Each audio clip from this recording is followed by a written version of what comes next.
Hey guys, welcome back to an episode of the Nicocast. Most of us have listened to podcasts or some even start one. Actually, if you're watching this, then you are listening to a podcast. But for the people who start a podcast and listen to it as a hobby, and Kevin said to turn it into his full-time job, and he earned six figures while doing it. So Kevin, tell us about yourself.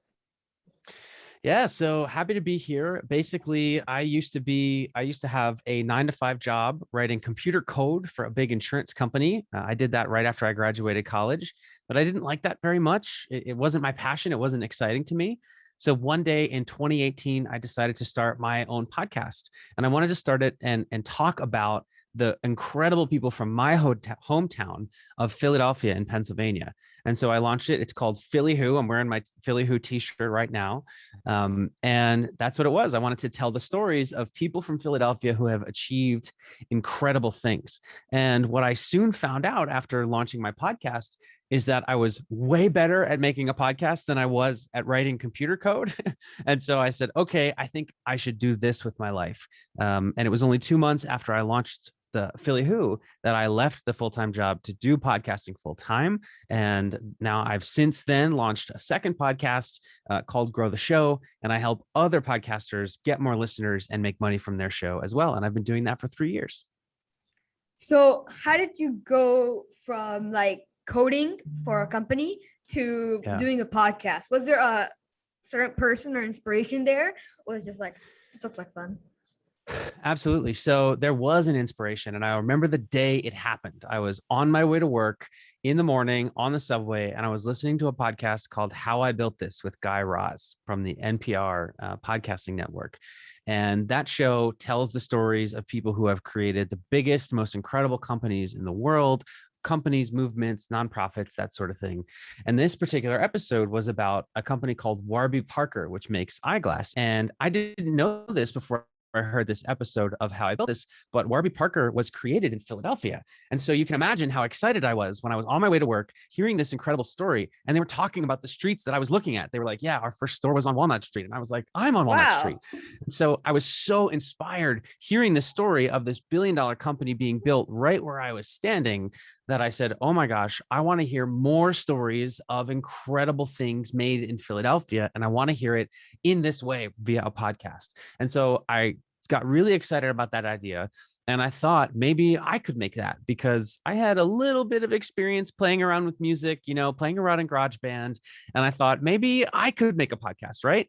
And so I said, okay, I'm going to do some research, see if there's a podcast that tells Philly stories like this. Did some research and there wasn't. So I said, I think I'm going to do this. And that's what started it all. Yeah, your start was definitely a lot more organized than mine, because mine, I also remember like the same day, I was in my desk and I saw one of my friends upload an interview with a retired professional soccer player, football player. Yeah. And I was like, oh, I can do that.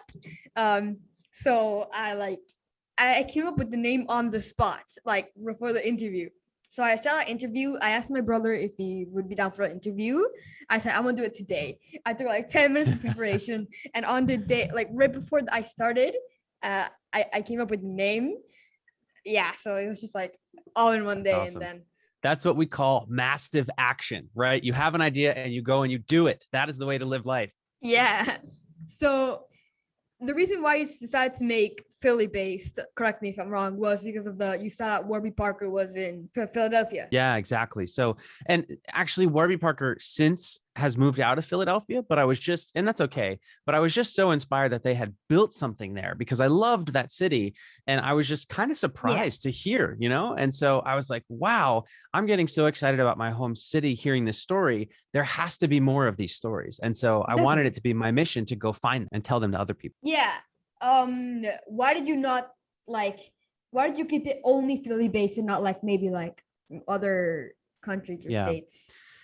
Yeah, that's a great question. And I thought about that. I thought about trying to tell stories from all over the world. But, I kind of decided that I just wanted to take this project and keep it just Philadelphia because, I wanted to only for that show tell stories to Philadelphia. And I thought, down the road, I could tell stories about people from elsewhere in the world.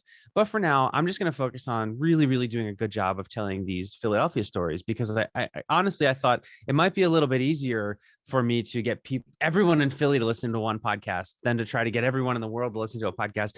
And that's true. It is. And so I'm glad I did that, because it did make it a little bit easier to gain momentum and get more listeners, because I could say, like, the show is about Philadelphia, and people who liked that would be like, oh, I like Philadelphia, I'll tune in. Yeah. So it was a good starter project.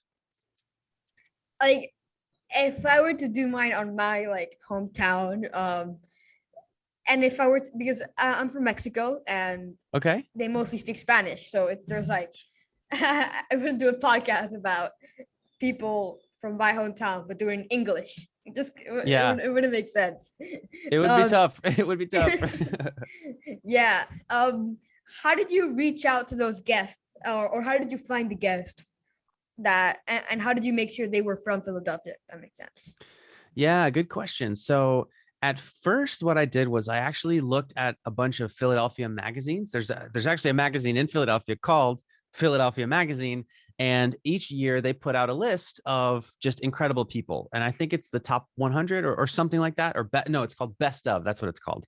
And so each year they put out a best of list. So the first thing I did was I looked at the best of lists for the past 3 years. So this was in 2018. So I looked at the best of for 2018, 2017, and 2016 to see, who I might be interested in learning from. And I found out of a bunch of names from there. And then I also went to a conference in Texas, oddly enough. And the conference is called South by Southwest, but there was a initiative to have essentially an entire restaurant in Texas be devoted to Philadelphia for 3 days. And that was called the Amplify Philly House, just specially for this conference. And it's funny because there were tons and tons of incredible Philadelphians that were going to the Amplify Philly House to tell their story. So I thought, it's kind of weird, over 1,000 miles to go meet other Philadelphians, but I couldn't pass up this opportunity to just be in a place where for 3 whole days, Philadelphians were going to be there talking about how much they love the city and what they'd achieved. I was like, that's what I want to do. And so the combination of looking up people in Philadelphia magazine and then going to this conference all the way over in Texas allowed me to have a few ideas for my first guests, but also to actually meet some of the people who would then become the first guests of Philly Who. Were you also like speaking at that conference, or were you just like a listener? No, I wasn't. So I was just a listener. And in fact, at that point, I hadn't left my job yet. And so the company that I worked for actually sent me to that conference to learn about technology and healthcare. And I did that. I spent most of my time going to sessions, learning about those things, but I also spent some time in the Amplify Philly House, which allowed me to meet those people. And actually, I didn't even tell any of those people that I was launching a podcast when I met them. I just said, I love Philadelphia. I'm super excited to meet you. I actually volunteered in the house. So they had a volunteer who didn't show up. And so I said, I can help. And so I just got to know people and, do some networking, be super, super helpful. And then I got a bunch of business cards. And then actually on the flight home to Philadelphia for a bunch of people who I met and who I built a relationship with, and then who I thought, I think they'd be a great guest for the show. I emailed them and say, hey, this is Kevin. Just as a reminder, we talked about this. I'm launching a podcast and I want to know if you'd be one of the first guests. And all 8 people said yes. Was there a reason why you didn't say you wanted to start a podcast? Yeah, so I could have done that. But I didn't want to just say, hello, my name is Kevin. Will you be on my podcast? Because I wanted to build a relationship first. And there are a lot of people who do that. When they first meet you, the first thing they do is they pitch you on something or they ask you for something. And, that can, when you're on the other end of that, it can feel kind of icky. And you're like, oh, they just want me, so that I'm on their podcast. And I didn't want to do that at the very beginning. And particularly because I had no experience. I don't know, maybe it was just in my own head, but I thought, who's going to say yes to somebody who's never had a podcast before, right? So that was probably a limiting belief of myself. But still, I thought, what, I just want to build a relationship. I'm not going to pitch them quite yet. Let me just, become friends with them first. And then they're probably more likely to say yes because I've never launched a podcast before. So they'll be kind of doing me a favor. You know what I mean? So that was my thinking behind it. Yeah, because like if you are reaching out to someone and for your podcast and you haven't even like done your first episode. It's like kind of like what? And like I started my podcast, and before I interviewed my brother, I reached out to like tons of people, um, and a couple of them said yes, and they asked if I had any episodes, and I was like, Yeah. yes, but they're not out yet. Yeah. But Yeah. yeah, Yeah. so that was when It's I asked. hard. So that was when I asked my brother if he could record an episode before I recorded those other episodes. Do you know that the first two people that I ever interviewed of my life were my two best friends? And I said, I want to interview you guys because I want practice before I interview other, more successful people in Philadelphia because my best friends weren't really successful. But it was saying I did the same exact thing, right? And I'm sure you did that because you wanted to get some practice. Is that right? Yeah. Yeah. So say I did the same exact thing. And like it was my brother, then his two other friends who kind of were like company owners. So I was, oh, that's interesting. Then Yeah. I interviewed the two non-people I didn't know. Yeah. Then I got my friend who like was like he's in a couple of movies. Well, he's in a movie that's coming out. And then a Netflix actor who is friends with my brother. So I was like, there you go, like Awesome. 5 guests that I didn't need to do much work to get. There you go. I had 5 episodes there, and yeah. You were off to the races. Yeah. So after you get a guest normally and after they confirm, you have to prepare. So how do you prepare for a podcast? Yeah. So the first thing I do is I Google the crap out of them. So I Google their name, I Google their company. I'll put like, if I'm researching for Philly Who, I'll put their name and Philadelphia and the other trick I'll do is I'll click on Google News. So it brings up tons and tons of articles about them. And I spend probably 30 to 45 minutes reading as many articles about the guest as I can, just to get as much of the story as I can, right? And so what I do is I'll take some notes. And for the first couple articles, I take a lot of notes. But then as you go and you read more and more articles, it's kind of the same thing over and over again. And you just kind of take notes that get mentioned. And after 45 minutes of doing that, your notes are pretty complete. And what's funny is that my very first interview, the guest said, wow, this is one of the best researched interviews I've ever been on. And I thought, that's weird because I only Googled you for 45 minutes, right? Like it's not that much work. But that's my main process. And so now for Grow the Show, my podcast, which helps podcasters get more listeners, I do the same exact thing. But in addition to that, I also, for Grow the Show, read a lot of their blog posts. If their blog posts have, tips and tricks for podcasters, just so that I know, what tips to ask them for. But it doesn't take too long and it's not all that complicated. Yeah, it's actually not that complicated. And when you're interviewing someone you already know, because I've interviewed a couple people that I watch on YouTube, so it's kind of like I already know about them, and I don't have to do a lot of investigating before. I still do, but just I already know about them. If that makes sense. Everything. You're absolutely right. So, what was the hardest part of running the Philly Who podcast? Oh, what is the hardest part? That is a fantastic question. So actually what got really hard was after releasing 60 episodes every single week for over a year, I got kind of tired. I got a little burnt out. And what I learned is that you don't necessarily have to release an episode every single week for the rest of your life. Because what I was doing was just, no matter what, I was going to put out an episode every week. And Philly Who's episodes are very, very heavily produced. We do a lot of editing. And so there's a lot of work that goes into each episode. And so it got really hard. And there was a moment where I thought, man, I don't know if I want to do this anymore. And I thought about stopping. And what I wound up deciding to do was to just take a break. I thought, okay, I don't have to end it forever. And I took a break for a few months. And what was amazing was that just a few weeks after taking a break from the show, I immediately started to feel passionate about it again. I was excited to interview more Philadelphians. And I thought, okay, I think I need to take more breaks, right? More often. And so now Philly Who has actually been on hiatus for several months as I've focused my energy on Grow the Show. It's going to be coming back in a few weeks on May 4th. But now I'm only going to release Philly Who episodes seasonally. So I'm going to do 12 episodes, 12 weeks in a row, and then I'll take a break for a few months. And so that was one of the biggest lessons that I learned was, you got to be careful not to burn yourself out, and you got to make sure that you manage your own energy so that you're actually enjoying what you're doing and you're not pushing too hard. You want to push hard, but you don't want to push so hard that you don't like it anymore. Yeah, I'll definitely listen to it when it comes back. Because I never had like the opportunity to listen to it when it was kind of like going out normally. Because Sure. it was kind of like right in the middle of the grow your show, because I was in the clubhouse room and then I got recommended. Right. Someone recommended Right. me to you. Got it. So Got it. Got that's it. when I reached Cool. out. So yeah. So why did you decide to start grow the show? So the Nicocast, we're on a short ad break. Ooh, yeah. So I'll entertain you guys in a short little ad break. I might be starting another podcast or maybe another co-host. Yeah, great question. So basically, after I did Philly Who for about 2 years, I learned how to get more listeners. I learned how to actually make money from it so that it was my full-time job and I can spend all of my time making money podcasting. I heard from a bunch of other podcasters who didn't know how to do the same thing. They weren't sure how to get more listeners regularly for their show. They weren't sure how to actually make some money. So I actually reached out to 30 different podcasters because I thought, I think I could really, really help a lot of people with what I've learned how to do. And so I reached out to 30 podcasters and I asked them a bunch of questions, every single one of them for 30 minutes. I said, tell me about your show. What are your goals? Why are you doing this? What do you need help with?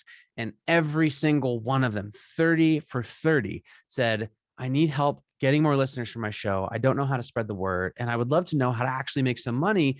As some people said, just so that the show pays for itself, right? Because you do have to invest some money in editing or hosting or Yeah. whatever it is. And a lot of people, many people, more people than I thought said, boy, I'd love to make it my full-time job someday, like you have. And I was actually a little surprised because I didn't realize that I kind of had figured something out that so many other people weren't really sure how to do. And so I thought, wow, I think I could really, really make an impact and help a lot of people with this.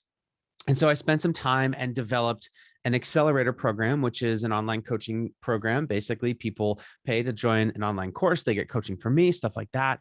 And I started that in July of this past year, had a few podcasters join, spent a few months doing just that, coaching them, releasing the course, helping them, grow and monetize. And after several podcasters started seeing results, I thought, okay, now it's time to launch a podcast to help you grow your podcast, right? It's only natural. So I launched Grow the Show, the podcast, in October with a goal of just helping as many independent podcasters to actually get more listeners and actually make some money as I possibly can. Because I've enjoyed life so much since becoming a full-time podcaster. It's a blast. You get to spend all of your time interviewing people and interacting with your audience, Learning and about you get people. Exactly. And expanding your network, learning new things. It's just the best. And so there are so many people that want to do it as well. So I thought I'm going to devote myself for the next probably 5 to 10 years to just helping people do this. And so my goal is to help at minimum 1,000 podcasters to turn their show into a thriving business so that they're actually making money and, they're getting paid to do what they love. Yeah, definitely. I feel like the idea of starting a podcast to help other podcasts grow is a very interesting idea.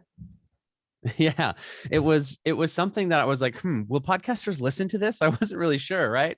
But it turns out they do, and we make a point to we do a lot of editing, and we make a point so that every episode teaches a full lesson. It's not it tells a story of an interesting podcaster, but it also comes with actionable lessons, tips and tricks and advice that you can implement immediately. And we also have a free Facebook group as well that podcasters can join to get extra help with some of the things that we teach on the Grow the Show podcast.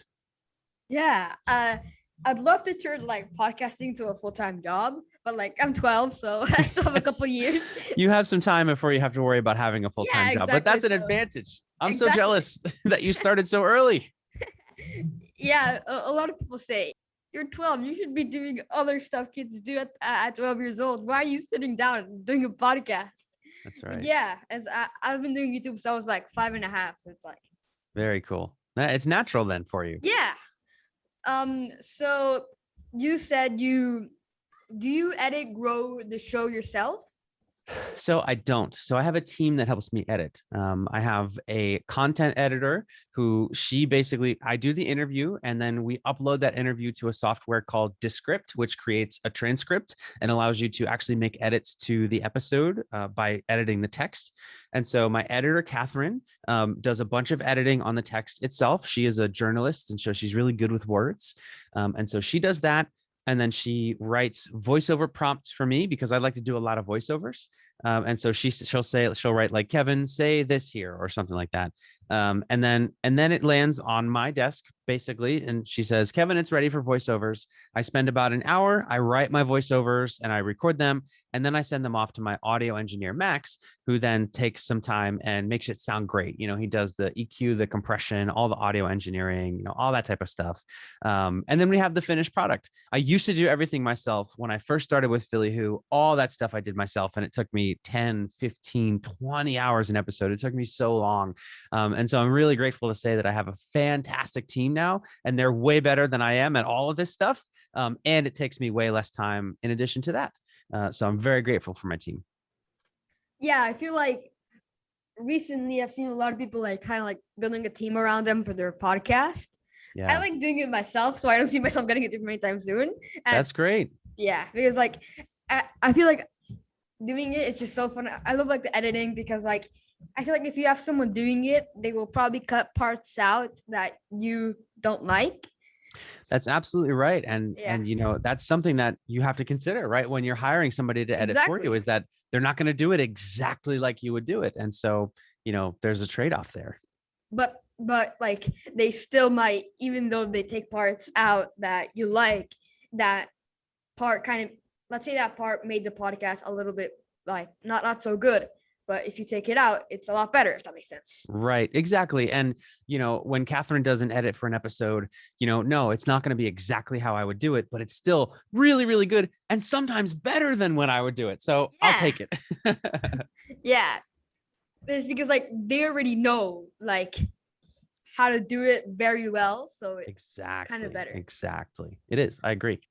So is it hard coming up with like topics, how to like on how to grow your podcast? It's a great question. So it used to be, but then I learned to be in touch with my community more. And so I created the Facebook group that I mentioned before, the Grow the Show free Facebook group. And people are asking questions in that group all the time. And so that's where I go to understand what content I should make next. What questions do people have, right? What do they need help with? I also DM everybody that joins the Facebook group. I DM people on LinkedIn who I know are listeners, and I ask like, what questions or topics do you think I should cover next? And they give me so many options. And then I also sometimes will do a little bit of research on the internet to see what questions other people are asking about podcasts. And so now there's no shortage. Like I could make an episode every single day with all the content ideas. And it's actually sometimes a little overwhelming. I'm like, oh my gosh, there's so much content to make. But that's a way better problem to have than if you didn't know of any content to make. So I'll take it. Yeah, definitely. And if your fans are giving you like topics, it's good because you make your fans happy. You please your fans. They love the show even more. Exactly. Yeah. So recently, I've just been asking on my story, who do you want to see me interview? Yeah. So the people that watch my podcast are pleased, if that makes sense. Give the people what they want. Exactly. So in one of your episodes, you talked about how being consistent lost you guests. Could you kind of like explain that a little bit? Yes, I can. So in the podcasting world, there's a golden rule that everyone talks about, which is be consistent, publish every week. Yeah. And podcasters have gotten very good at that rule. Very, very, very good, almost to a fault. So there's a couple problems with it. Number one, a lot of podcasters think that means if you are consistent every single week, your audience will simply grow. But that's actually not the case. Consistency is a requirement, but it's not enough alone to get you new podcast listeners. And so I found myself early on in Philly Who, I believed that if I just release an episode every single week, then my audience will just continue to grow because I'm being consistent. And so number one, that was a problem because once my audience didn't grow after I was consistent week after week after week, I thought that the problem was me or the problem was my show, but that's not true. What I didn't realize is that consistency alone is not enough to grow your show. You have to actually take ownership of audience growth and go out and spread the word about your show. So that was number one. But the reason why it hurt me is because there was one particular week where it was a Thursday night and I released Philly Who every Friday, and I didn't have an episode for the next day. And I was so scared of breaking the consistency rule. I actually did have an episode that was recorded that I had never released, but it wasn't a very good episode, right? Sometimes you interview a guest and it's just not the best thing in the world. Yeah. And so I didn't really want to release that episode because I knew it wasn't so good that my fans wouldn't love it. But I was so afraid of breaking the consistency rule that I said, you know what? I'm just going to release it because I need to release an episode this week. I can't be inconsistent, right? Well, what happened the very next Tuesday is that a newspaper did a story about Philly Who because we had just announced that there was going to be a live episode of the show recorded in a few months, which is great, right? It's great that Philly Who got some press, but Yes. the problem is that what was the episode at the very top of the feed when all of that people read the newspaper and saw Philly Who? Exactly. What was it? It was the bad episode. The bad episode. So I had thousands of people discover Philly Who for the first time that day. They clicked on the first episode they saw, and it was the worst episode I had ever made. And I know for a fact that there are people who never listen to the show again. So the lesson for me was, okay, do not release episodes that aren't good, right? That you don't think your fans are going to love. And if it means you have to break the consistency rule, you shouldn't. So I'll say, like, you do need to be consistent in addition to a handful of other things for your show to grow. Yeah. But consistency alone is not enough.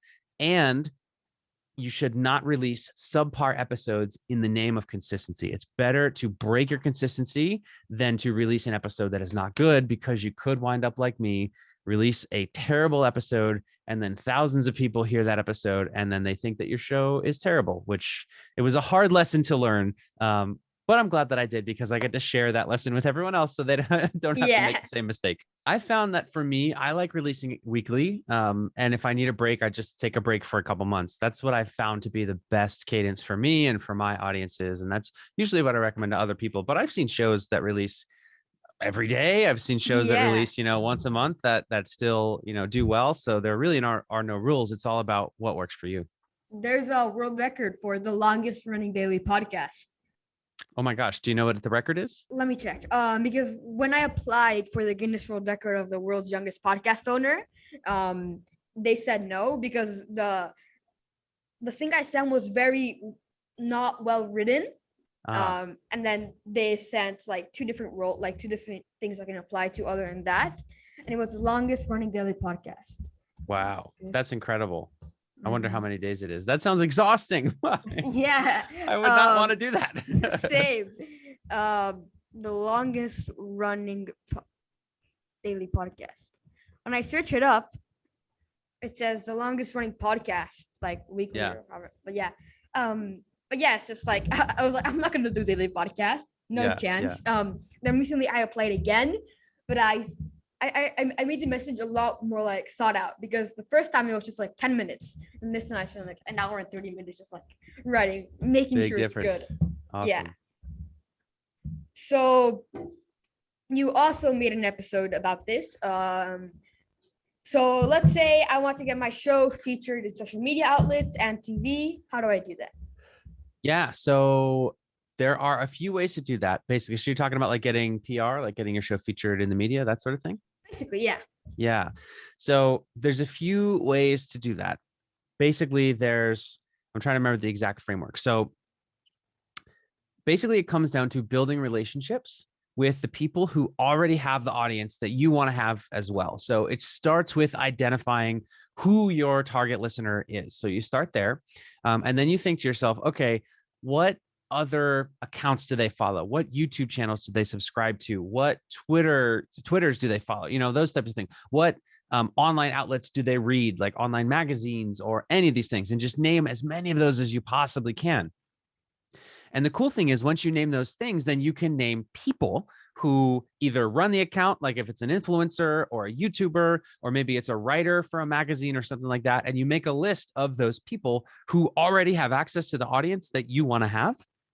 And then what you do is you start building relationships with those people without pitching them, right? So it's just like I talked about, I did with Philly Who at a conference in person. It's the same thing online. You start interacting with their content that they post, right? So if they're a creator, if they're a podcaster, a YouTuber, if they are a blogger, if they write articles, for a magazine, you start just following them and sharing their work and tagging the creator, not the brand. So let's say it's somebody who writes for, I don't know, the New York Times. You might say, I might, post like, check out this great article by @Nico, not by @the New York Times. And what's going to happen is you, as the author of the New York Times, will see that and you'll see my name and you'll be like, oh, Kevin, thank you so much for sharing that. And so you just do that for a few weeks. And then when the time is right, you can send them a DM and say something like, hey, I have this podcast. I feature CEOs, successful people or whatever. And I'd like to share this message. I think it would be great for your audience to share this message, something like that. It's super vague, but you have to like make it fit for your show. But the key is to make it so that it's something that their audience will love and it's something that they're going to want to share with their audience. And so, the guidelines that I recommend is number one, write a catchy hook or a catchy headline, right? When you pitch. So, gosh, I can't think of one on the top of my head, how I took my first podcast past $100,000 in 1 year, something like that, or how you can take a podcast past $100,000 in 1 year. Then you write a couple of bullets, basically saying, here's what I would talk about, or here's what we talk about on the podcast or something like that. And then the third piece you want to include is, why are you the one to tell this story, right? Why should they hear this from you? And why now? Why is now the time to share this? And so I recommend you can pitch that to a bunch of different people. And, you would tailor it to the medium that they're on. So if it's a YouTube channel, you might say, hey, let's collab. I would love to be on your show. I could have you on my show, something like that. If it's an article, you could kind of write the article for them and say like, hey, it'd be great to include this in New York Times. And then they'll like just kind of use it and say it was by them, but that's okay because they mentioned you. And the key to remember is that when you send these pitches to, number one, the more you've built a relationship with that person ahead of time, the more likely they're going to help you. And number two, a lot of people are just going to say no, and most people are not even going to answer. And so it's important to just kind of be in that mindset and be, ready for that. But then the moment you get that yes, as it's just like, yes, you get so excited. So that's the way that I recommend that everybody does it. Yeah, like the moment where you get someone that says yes to you is like crazy. I remember like exactly in my mind. I was just like playing Xbox, chilling. Then I look over to my phone to see a notification from Gmail. And I'm like, this could either be two things. Yeah. I have gotten a copyright strike on one of my videos, or it's someone responding to my podcast request. I saw it was someone replying to my podcast request, which was someone I really want to get on my podcast. I got so excited. Yes. And about like getting featured. There was, when I was finding out, before I knew I was a World's Youngest Podcast Owner, I was looking up who was the former World's Youngest Podcast Owner. And I saw an article about this other kid. And I was like, oh, that's pretty interesting. And then I reached out to the newspaper, and like I put the questions that they asked the other kid into the like pitch. So yeah, and perfect. They found it interesting. They just said to add one more question, and that was it. But yeah, hopefully I get featured. There you go. Fingers crossed. And you know what? Even if you don't, you're one step closer, right? You just keep doing that, and you're bound to get featured for sure. Yeah, because that's not the only opportunity you have. There has to be other ways. There's probably like Instagram theme pages, other newspapers. Absolutely. So yeah. Absolutely. So what is the best kind of like podcast host, like Anchor, Buzzsprout, all of those? Good question. So I don't actually recommend folks do Anchor unless you were just kind of giving it a try. Anchor is great because it's free and it's really easy to get it set up. So if somebody wants to just test it out, see if they like podcasting, give it a go. then Anchor is great. However, once you're serious about your show and you know that you want it to grow and you know that you want it to become if you want it to, be a growing hobby, or if you want it to become a thriving business, it's time to go to a dedicated podcast host. I think Buzzsprout, Libsyn, Captivate, all great options. I don't necessarily think one is better than the other. I think they're fantastic. But like I said, I do recommend that folks don't use Anchor, because I've heard of a couple people, and actually there are a couple people I know who had their shows removed from Anchor after getting 60,000 subscribers because of one copyright strike. So I know somebody who had a show, built it up to 60,000 subscribers, but It must be frustrating. in episode 2, he had a little clip from a Justin Timberlake song, and he didn't realize that was not allowed, right? So after getting months later, after releasing tons of episodes, getting tons of subscribers, Anchor removed the entire feed. He had no way to recover any of the episodes or any of his subscribers, and he had to start over from scratch. And so for that and a few other reasons, I don't recommend Anchor. So if anyone is on Anchor, it's okay. You don't have to panic. I would consider moving to one of the other podcast hosts. They do tend to cost, $10-20 a month or something like that. But they are going to give you, they give you a little bit more freedom and more analytics and stuff like that. And like I said, Buzzsprout, Libsyn, and Captivate are my favorite 3 that I know of, but I also know of tons of other ones that are really great as well. So really just whatever one you like the best. That was the moment for realization, because I use Anchor. Yeah, and it's okay. Like, you don't have to, like, you can migrate your show. Okay. And honestly, Nico, I mean, it sounds like you're pretty smart and you're not going to violate copyright on the show, right? Yeah. But you may want to consider someday soon moving over to one of the podcast hosts. But again, like, that's not to scare you into like panicking or anything like that. Yeah, don't worry. Because I have had like not just you, other people say that like Anchor is good, but it's not the best. But yeah, like the moment I start making like a little bit of money, I'm gonna invest it back to the podcast to move to Buzzsprout.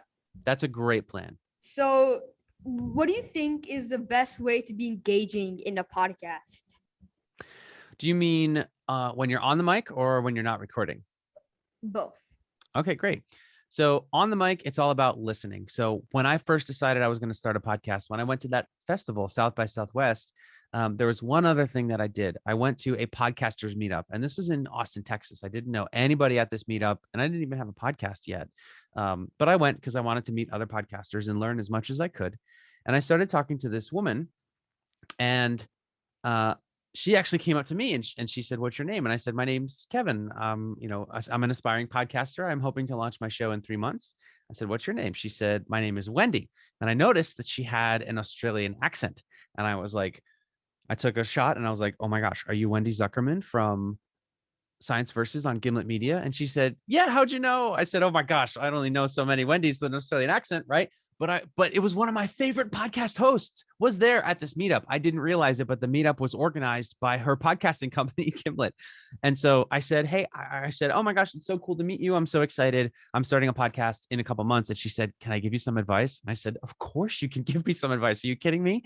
And she said, "Just whatever you do, make sure that you listen," right? How many podcasters do you hear that aren't actually listening to the answers that their guests give? They just move on to the next question. And you, Nico, today have done a great job of listening and responding to what I've said as a podcast host, of course, but that's the key. You must listen. So I see a lot of podcasters that do tons of research. They write out questions in advance, and rightfully so, understandably, they want to do a great interview. So they're glued to their questions, right? They're just looking like, "Oh, I got to move on to the next question." And they miss a lot of opportunities to really dig in, right? To follow up. And so that's my number one advice, is to not be glued to your questions. Off the interview, my recommendation is to actually engage with people on social media. So a lot of podcasters will just kind of post videos, post audiograms, will post new episode available, go listen now, but they don't actually engage with their audience, right? They don't comment. They're not social on social media. So my biggest recommendation is to just spend a few minutes every day, go on, whether it's Instagram or TikTok or Twitter or whichever your favorite platform is, and go out into the platform and go find your listeners and interact with them. It could be in the comments of the posts from your favorite creators, right, who already have the audience that you want. It could be on hashtags, right, on the posts of your future listeners, those sort of things. That's my biggest recommendation to literally every single podcaster, is to not wait for them to discover you, because they're not going to. You have to go discover them build relationships. Don't pitch them, right? The theme that we've mentioned a few times. Don't just say, hey, go listen to my podcast, but just go and participate and be awesome and leave awesome comments. And then they're going to click on your profile, which says, here's my podcast. This is what it's about. And then they will listen and they will become your fans. Yeah, back to like the on the mic before. Yeah. I was like on my early podcast, it was just me. The guest would reply to the question, and I would just move on, like no interaction. And my parents always gave me feedback, and they were like, "No, like interact a little bit more." And that's wonderful feedback. I didn't listen to it like the first time, and then like after a couple of times, I was like, "Yes, I need to do this." And then at first it was kind of hard because I would always just say, yeah, and then ask the next question. Yeah. Like, definitely, and that's the next question. And then I kind of like learned how to make a conversation out of it, which has helped me a lot. And definitely is helped my podcast grow, if that makes sense. Yeah, you'll find more with time that your parents tell you something and you're like, and you don't really listen. And then later you're like, darn it, they were right. That still happens to me this day. I'm like, oh my gosh. How do they know? So do you have any advice for, well, we have been talking about advice this whole time, but like what's like the number one thing someone should do before starting their podcast and while they are doing it, if that makes sense? Yeah. So The my number one thing. philosophy, yeah, sure. No, do you want to add more? No. Okay. So my philosophy is always listener first. So there's actually two things, if I may, that I recommend that every podcaster always do, or at least always fully understand. Number one is who your listener is as specifically as possible. So you asked me earlier, why not make a show where you interview anyone, right? From the whole country, the whole world. The thing with that is it makes it really, really hard to determine who is going to be interested in this show. Particularly early on as podcasters, we want our show to reach as many people as we possibly can. So we make it super broad, right? We talk about everything, success and this and that. Yeah. But it's hard because that's not really as appealing to a listener when you say, I talk about everything. Will you listen to me? And they're like, well, I don't know. You know what I mean? A lot of people talk about everything. But if you say, like for me, my show is about success stories of incredible Philadelphians, most of the world is not going to be interested in that. And that's okay, because a very small subgroup of people are going to be very interested in that. And they're going to become raving fans. So the rule of thumb that I give is that you should be able to describe your audience by saying they are blanks who blank and blank. And you have to fill that out specifically. And then you're being specific enough about your audience. And you can have as many shows as you want. So I have 2 shows. Someday I'll have 3, maybe 4. So I can reach many, many, many more people, right? But the way that you reach and you impact lives is to position your show and position your content very specifically so that when those blanks who blank and blank find it, they're like, oh my gosh, this is like made for me. This is perfect. And so that's the first piece of advice. And the second piece of advice is to be able to describe your show in 10 words or less in a way that doesn't use vague language that tries to just make what you're talking about more exciting, like awesome, or like, that type of thing, and describes literally no other podcasts in the entire world. And it's really hard to do, to make it less than 10 words, make it really specific so that it doesn't use vague or language that doesn't really mean anything, and that describes no other project in the world. It's really hard to do, but once you're able to do it, it again just makes your show really appeal to those blanks who blank and blank. Yeah. Philadelphians who love the city and want to hear incredible stories. Podcasters who want to grow their show and have run into problems with growing their show. Like those are basically my definitions. And so those are the 2 pieces of advice. It really boils down to be specific with what your show is and who your show serves. It's really hard to do that, but if you can do that, it makes it a lot easier to actually grow your show. Yeah. So, like, let's say for the describe the show tip, that can be a kind of like way to put it in your Instagram bio or like a podcast bio, something like that.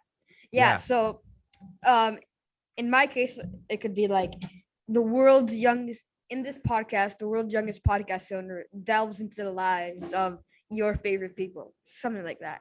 Yeah, something like that. But what I'll say is if I may, where you can be a little bit more specific is your favorite Yeah, people. So what makes these people, what is something that's true about all of the people that you interview?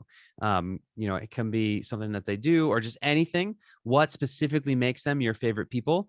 You find what we call a through line, something that connects every single guest, and then you say it's that. And then you set a rule that you influencers. influencers. There you go. So, the world's like seeing the world through the eyes, what say it again.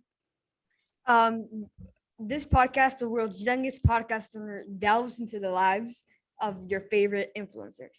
That's perfect. That's fantastic. And so when you say your favorite people, right, that's super vague. But if you say influencers, wow, I know what that means. That's specific, right? And so it's funny because you're describing the same show, but the second version, because it's a little bit more specific, is going to be way, way, way more appealing. So that would be my recommendation. Yeah, and like for my guest, the reason why I said influencers are not like YouTubers or Instagram stars, because when I kind of look to reach out a person, I want to make sure they have a presence and like kind of like a social media following on Yep, any absolutely. platform. Because I interviewed a professional football soccer player, and he has a YouTube channel with like 30,000 subscribers. So that was one of the reasons why I interviewed him, because I know he's a good player and he has social media presence, and his fans probably want to learn more about him. So even though they kind of don't specialize in that, I still kind of like want to make sure they have that, if that makes sense. Absolutely. And that's good. As long as you have that one rule, it's like it has to be an influencer, then you're golden. Yeah. So, anyways, thank you so much for coming on the podcast. This really means a lot. So before we end, do you have anything you want to promote? So if anyone's listening and they're a podcaster and they would like help growing and monetizing their show, you can check out the Grow the Show podcast. You can go to growtheshow.com, or you can join us in the free Grow the Show Facebook group. If you just search in Facebook, Grow the Show. Super easy to remember. You can literally just Google Grow the Show and find us everywhere.